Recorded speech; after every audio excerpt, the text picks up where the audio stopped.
y ellos le han vencido por medio de la sangre del Cordero y de la palabra del testimonio de ellos, y menospreciaron sus vidas hasta la muerte. Al que venciere le daré que se siente conmigo en mi trono, así como yo he vencido. Hoy día Dios busca a los vencedores. Dios usa una pequeña cantidad de creyentes para que comuniquen el fluir de vida a la iglesia a fin de avivarla. Como el Señor lo hizo una vez, asimismo los vencedores tienen que derramar la sangre para que la vida fluya a otros. Por causa de la iglesia, los vencedores toman la posición de victoria y sufren tribulación y desprecio. Así que, los vencedores que Dios busca deben abandonar lo que ellos juzgan correcto. Tienen que pagar el precio de permitir que la cruz elimine de ellos la antigua creación y prevalezca contra las puertas del Hades. Amado hermano, ¿está usted dispuesto a sufrir aflicciones para ganar el corazón de Dios? ¿Está dispuesto a dejarse derrotar para que el Señor sea el victorioso? Tales vencedores hoy Dios busca. Mas a todos los que le recibieron, a los que creen en su nombre, les dio potestad de ser hechos hijos de Dios, los cuales no son engendrados de sangre, ni de voluntad de carne, ni de voluntad de varón, sino de Dios. En el capítulo 1 del Evangelio de Juan hemos disfrutado del versículo 1 al versículo 51, el tráfico, el itinerario que atravesó Dios para alcanzar al hombre, introducirse dentro del hombre y darle su vida. Para Él no fue fácil dejar los cielos, su trono, su grandeza, su majestad, y venir a habitar en medio de criaturas humanas, malignas, pecaminosas, bajo el poder del diablo. Él se encarnó. Él se hizo hombre hace 2000 años atrás. Vivió 33 años y medios y por causa suya y mía, Él murió. ¿Por qué? Porque habían dos cosas, dos abismos que nos separaban del Padre. El pecado, nuestros muchos pecados que comete el pecado a través de nuestro ser, y también la muerte. Si pecamos, morimos. Y el pecado, cualquier sea, se paga con la muerte. Gracias al Señor porque Él, al tomar la forma humana, al encarnarse, como dice el versículo 14, y aquí el verbo, la palabra, fue hecho carne y habitó entre nosotros. Y vimos su gloria, gloria como del unigénito del Padre, lleno de gracia y de verdad, de realidad. En el Señor Jesús estaba toda la expresión y la manifestación divina en un ser humano. Dios encarnado, algo absolutamente glorioso. Él murió y murió en una muerte vergonzosa de cruz.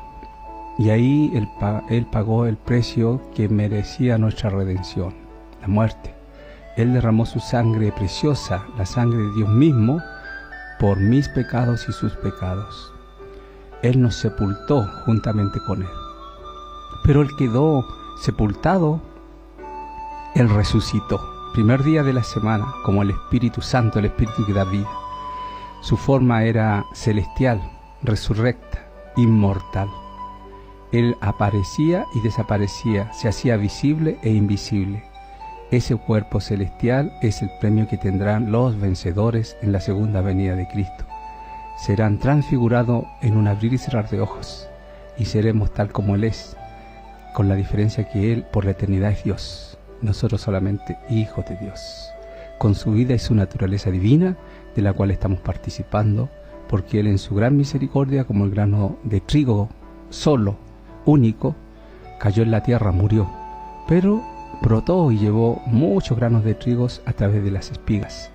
Nosotros somos esos granos de trigo en las espigas, somos la multiplicación de este Dios, somos el fruto, somos su gloria, somos el resultado de su trabajo, que le costó la vida misma a Dios.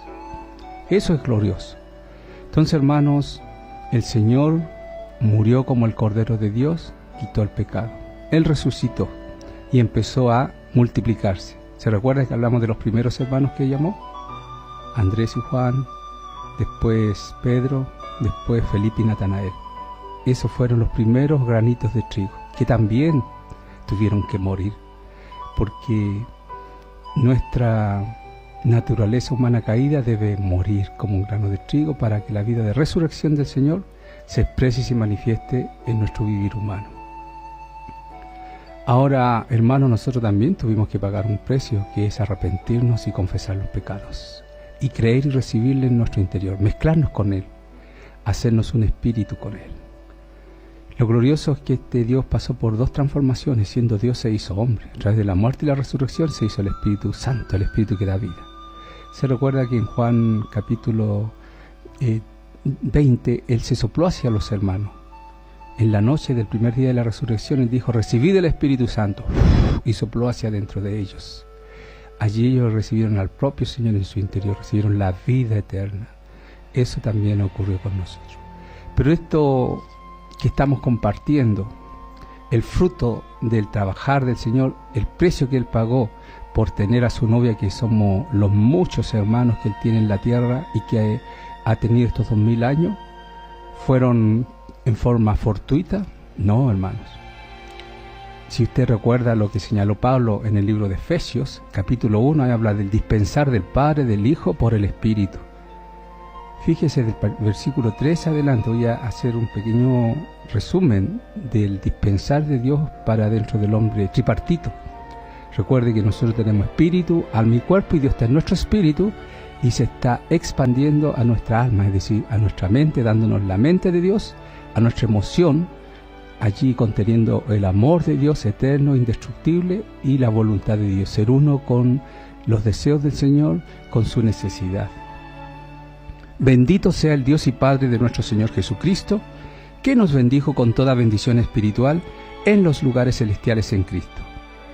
Fíjese el versículo 4. Según nos escogió en Él, es decir, en Cristo, antes de la fundación del mundo, para que fuésemos santos y sin mancha delante de Él. Estábamos predestinados en amor. Esto no fue como cuando vamos al supermercado y elegimos: yo quiero estos vasos, estas tazas. No, Él nos escogió amorosamente, con mucho afecto, con mucha ternura, y no predestinó para ser filiados. Aquí la palabra dice adoptados, pero nosotros no somos hijos adoptados, somos hijos genuinos, engendrados por Dios, por el Espíritu Santo, como recién compartíamos el capítulo 1 del versículo 13 dice: los cuales no son engendrados de sangre, ni de voluntad de carne, ni de voluntad de varón, sino de Dios. Los hijos de Dios fuimos engendrados por Dios. Entonces ahí es filiación. Filiación se refiere a la herencia que un hijo tiene cuando su padre muere, todo lo que el padre le deja. Aquí Él nos filió, es decir, nos engendró para que heredáramos junto con Cristo todas las cosas. Entonces 5 dice: habiéndonos predestinado para la filiación, para ser hijos suyos, por medio de Jesucristo, según el puro afecto de su voluntad. Usted no es salvo ni yo porque seamos más inteligentes, buenas personas o tengamos apariencia física agradable. No, simplemente porque Dios le agradó. Hay personas mejores que usted y que yo en la vida humana, en el trabajo, en la ciudad en que vivimos, superiores desde el punto de vista humano, pero Él tuvo compasión de nosotros. Él a nosotros nos escogió. Eso es para alabar y dar la gloria al Señor. Y luego dice el versículo 7: en quien tenemos redención por su sangre, el perdón de pecados, según las riquezas de su gracia, que hizo sobreabundar para con nosotros en toda sabiduría e inteligencia. Y luego el versículo 13 dice: en Él también vosotros, habiendo oído la palabra de verdad, el evangelio de vuestra salvación, y habiendo creído en Él, fuisteis sellados con el Espíritu Santo de la promesa, que es las arras de nuestra herencia en la redención de la posesión adquirida para alabanza de su gloria.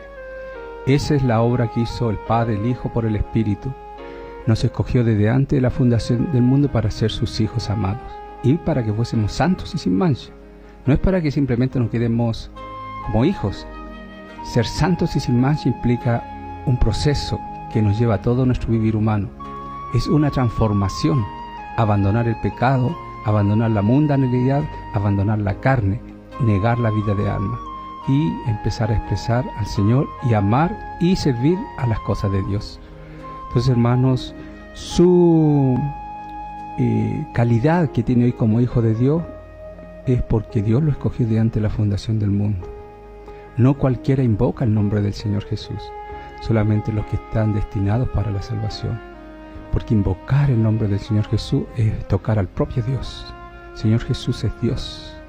Él estaba en la eternidad pasada, como lo vimos, se introdujo en el tiempo y el espacio después que hizo la creación y volvió a la eternidad para venir en una segunda venida a buscar a su novia. Esperemos que cuando Él venga estemos maduros.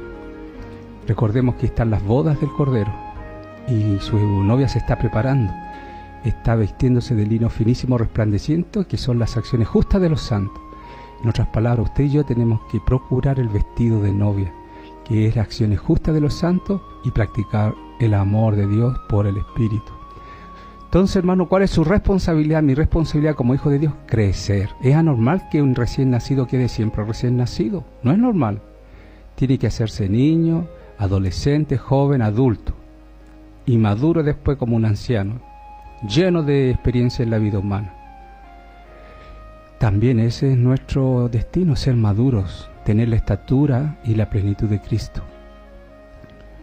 Nosotros podemos conocer toda la Biblia, con doctrina, con teología, cristología, todo lo que enseña la religión, pero si no tenemos la vida de Dios crecida en nosotros, de nada nos sirve. Pablo en 1 Corintios 13, nada soy, nada tengo, de nada me sirve si no hay amor, y el amor es la sustancia de Dios en nosotros. No es el amor humano carnal, natural, que es pecaminoso, es maligno nuestro amor. El amor de Dios es indestructible, el amor de Dios es misericordioso, es clemente, es benigno, el amor tiene paciencia, el amor lo soporta. Y ese es el ejercicio en el cual estamos hoy nosotros practicando. Andar en amor y andar y practicar la justicia de Dios. Entonces, hermano, su tarea, mi tarea, son estas dos cosas. Nada más, amar a Dios y amar a las personas. No hay ninguna justificación, nada, que nos impida cumplir ese mandamiento. Si usted y yo no lo cumplimos, fíjese que de inmediato caemos en rebelión a la autoridad de Dios y en desobediencia a su palabra. No hay escapatoria. Usted y yo tenemos que obedecer la palabra del Señor. Y Dios dice, este es el mandamiento. Amar al Señor con todo nuestro corazón, con toda nuestra fuerza, con todas nuestras almas. Y amar al prójimo como a nosotros mismos. Lo que usted no quiere que le hagan, usted no haga con los demás. Lo que usted no desea que piensen los demás, usted no piense mal de los demás. Entonces, hermanos, para eso necesitamos la vida de Dios. La vida de Dios nos exige, la palabra exige, pero Él nos da el poder de Dios, el Espíritu Santo, para cumplirla, para expresarlo. La madurez de vida es forjamiento del carácter de Cristo en nosotros. No es otra cosa. Mientras más grande es un hermano en Cristo, más crecido, más autoridad tiene, más fuerte, más temible se hace ante el poder de las tinieblas y ante los hombres. Y no es porque ostenten una autoridad carnal, humana, sino simplemente porque en ello está la expresión de Dios. Un león no necesita decir, yo soy león, témame. Por solo su apariencia es temible. Igual los hijos de Dios crecidos, maduros, son temibles. Ellos hablan a Dios y las cosas que ellos piden producen cambios en la tierra, transforman a las personas, producen impactos en nuestro entorno, pero tiene que ser alguien que crezca. Entonces, hermano, su responsabilidad es crecer en vida, porque recuerde que hay un galardón y una disciplina para los hijos de Dios. No es porque usted sea salva, usted va a ser galardonada con aquel que padeció, con aquel hermano y hermana que entregó su vida para buscar crecimiento y expresar al Señor en la tierra, a alguien que fue perezoso, poco diligente, irresponsable en las cosas del Señor, y mundano y pecaminoso. Está salvo, usted no va a perder la salvación, pero va a ser disciplinado. El Señor es santo y no puede pagarle lo mismo a un hermano consagrado, justo y que se entrega para servir a Dios y que sufre por ello, a otro que es negligente y perezoso. ¿Se recuerda la parábola de las 10 vírgenes? Ahí están las dos alternativas. Ser llenos de aceite, ser llenos del Espíritu. Ser vírgenes como que están prestas a desposarse con su novio, que es el Señor. Y las necias, las fatuas, se dedicaron a disfrutar los placeres temporales del pecado en la tierra, las cosas mundanas, buenas a lo mejor, pero que provienen del maligno y que no le dieron crecimiento de vida. Hermano, el tribunal de Cristo no nos va a pesar los pecados están todos confesados. Pecado confesado, pecado perdonado. En el tribunal de Cristo va a salir su pecado si usted no lo ha confesado. Por eso hay que continuamente lavarse con la sangre del Señor. Allí lo que se va a pesar es la vida de Dios que tiene usted. ¿Cuánto Cristo ganó en la tierra? ¿Cuánto de Dios tiene usted? ¿Cuánto de expresión? Que el Señor a mí o a usted no nos diga, apártate de mí, no te conozco. Necesitamos realmente ser la expresión, estar vestido con Cristo. ¿Se recuerda la parábola del hombre que fue dentro de los invitados y que no estaba vestido para una fiesta de boda? Era el único que hablaba, y cuando apareció el Señor de inmediato vio que por su expresión, por su conducir, es decir, por su conducta, porque el vestido implica o significa nuestra conducta, no estaba vestido de Cristo. Y no participó en la fiesta de boda. Le faltaba la vida de Dios, la expresión de Dios en él. Todos los demás invitados tenían el lino finísimo resplandeciente que hace a la novia, los actos de justicia de un hermano y una hermana, pero él no estaba vestido de ello. Entonces, hermanos, su responsabilidad, mi responsabilidad es que crezcamos en la vida de Dios. Y por eso esta palabra, para buscar crecimiento en la vida de Dios. La palabra es la única que nos da vida, la palabra resplandece y nos da luz. Ahora vamos a disfrutar un himno.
Gracias, Señor, por la palabra, porque es luz, nos ilumina, resplandece y nos incentiva a buscar el crecimiento de vida.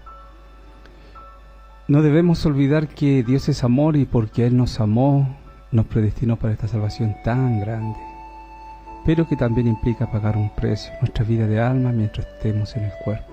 Nuestra vida de alma debe morir en la cruz mientras expresamos al Señor segundo a segundo. No debemos desanimarnos, esto es una práctica. es un ejercitar.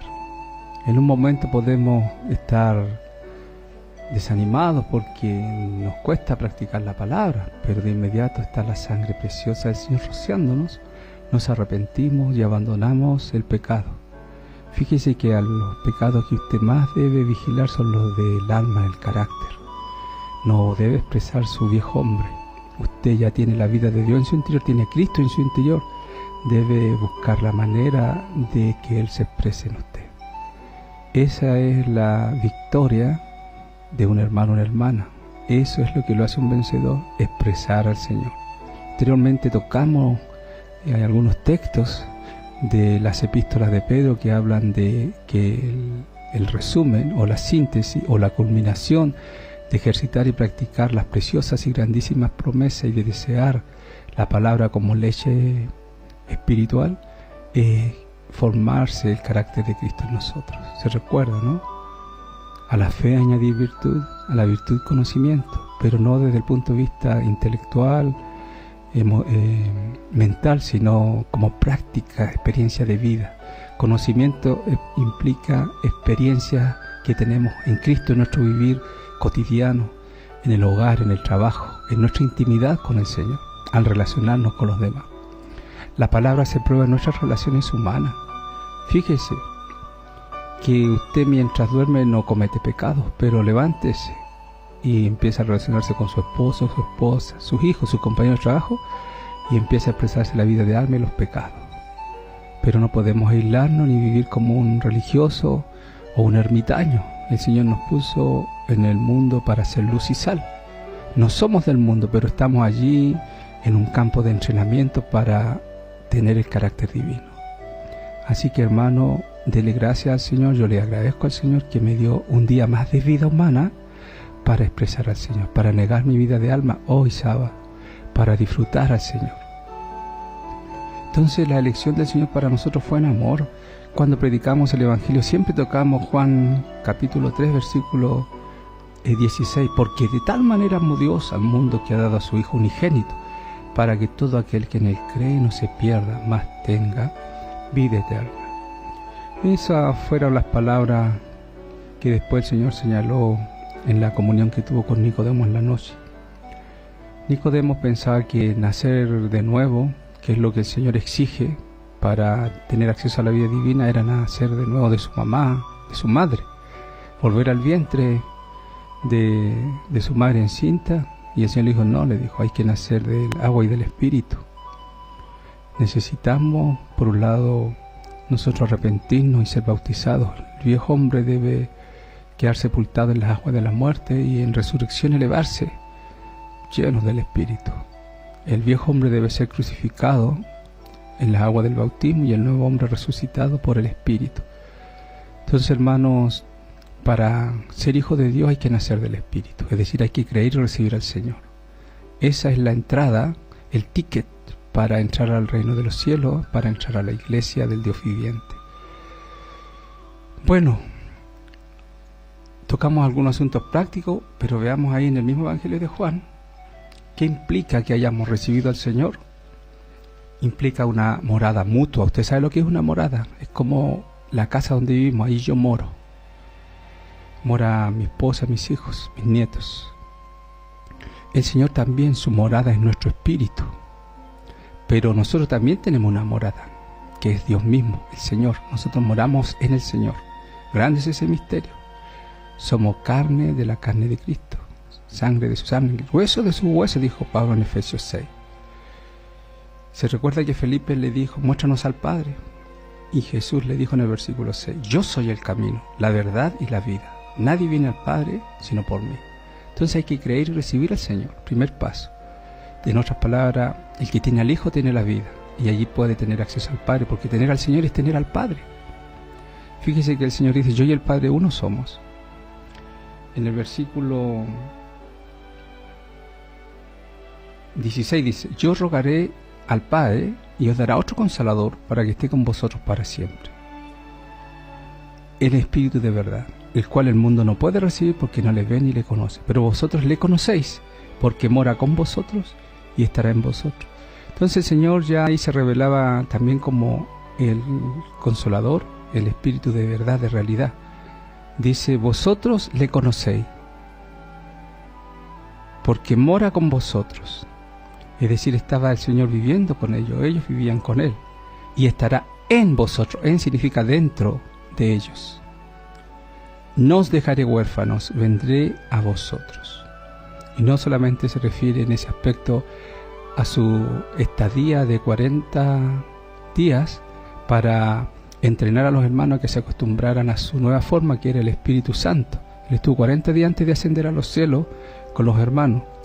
Se hacía visible e invisible para enseñarles que ahora Él tenía esa forma y debían de aprender a contactarlo en el Espíritu. 19 dice, todavía un poco y el mundo no me verá, pero vosotros me veréis porque yo vivo, vosotros también viviréis. Señor nunca muere, Él es eterno e indestructible. Yo vivo, está en presente. Vosotros también viviréis. Tenemos vida eterna hoy porque el que vive por la eternidad está en nosotros. Y aquí viene de practicar estas palabras que hemos hablado. Versículo 21 de Juan 14. El que tiene mis mandamientos y los guarda, y guarda no significa guardarlo en un bolsillo, en un bolsón en la cartera. Significa practicarlo, estar continuamente atento a no desobedecerlo. El que guarda, el que tiene mis mandamientos y los guarda, ese es el que me ama. Y el que me ama será amado por mi Padre. Y yo le amaré y me manifestaré a él. Hay un premio para el hermano y la hermana que practica la palabra. ¿Sabe cuál es? La presencia del Señor, su manifestación. El versículo 23 insiste nuevamente en que practiquemos la justicia, que practiquemos el amor, que practiquemos la palabra de Dios. Versículo 23, respondió Jesús y le dijo, el que me ama mi palabra guardará, y mi Padre le amará, y vendremos a él y haremos morada con él. El Señor no viene solo, cuando viene Él, viene el Padre por el Espíritu. Y mi Padre le amará y vendremos a Él, dice, no dice y vendré yo solo. Y haremos morada con Él. Él habita dentro de nosotros y nosotros dentro de Él. ¿No es glorioso, hermano? Estamos mezclados, Dios y el hombre por la eternidad, unidos, entrelazados, entretejidos. ¡Qué precioso! Es como la semillita del papá con la semilla de la mamá, se forma un bebé humano. Esas dos esencias se entrelazan para engendrar un hijo de Dios. Esa es nuestra realidad. Estamos entrelazados, entretejidos con el Señor, por el Padre, por el Hijo, en el Espíritu. Entonces, hermano, es tan importante practicar la palabra. Mientras más practica la palabra, más Cristo tiene usted. Más Él se siente cómodo y empieza a expandirse en su persona. Luego el versículo 26 dice, más el Consolador, el Espíritu Santo, a quien el Padre enviará en mi nombre, Él os enseñará todas las cosas y os recordará todo lo que he dicho. Entonces este Espíritu Santo, en el cual también mora el Padre con el Hijo, es la santa unción, la enseñanza que nos enseña todas las cosas. En el Espíritu podemos ser iluminados, dirigidos, constreñidos a seguir la presencia del Señor. Y esa misma morada que revela Juan 14, en Juan 15, el Señor la hace más práctica, la vid verdadera. Permaneced en mí y yo en vosotros. Mire lo que dice el versículo 7. Si permanecéis en mí y mis palabras permanecen en vosotros, pedid todo lo que queréis y os será hecho. Un hermano o una hermana que está en el Espíritu, es decir, que permanece en el Señor y el Señor en él, todo lo que pida le va a ser hecho. Porque va a pedir cosas que tienen que ver con la vida de Dios. No va a pedir cosas materiales, terrenales, sino que tienen que ver con su necesidad en la tierra hoy. Versículo 9. Como el Padre me ha amado, así también yo os he amado. Permaneced en mi amor.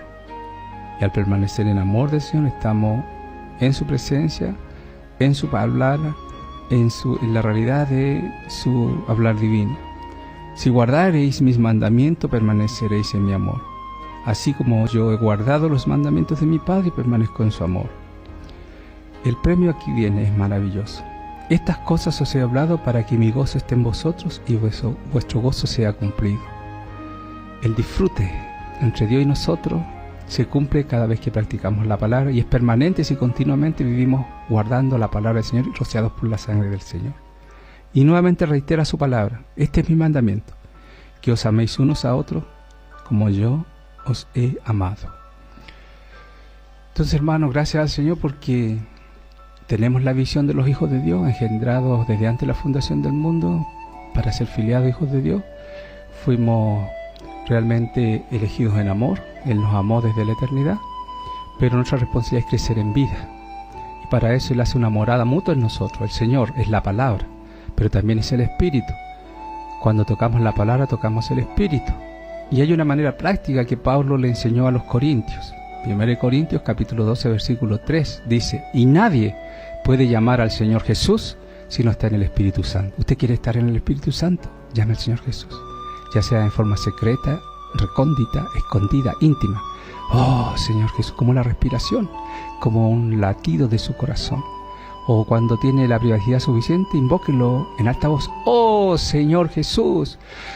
Oh Señor Jesús, y exhale todas las cosas negativas, los problemas, los temores, los miedos, las necesidades, e inhale la vida de resurrección del Señor. Y practique pues dos cosas: la justicia y practique el amor.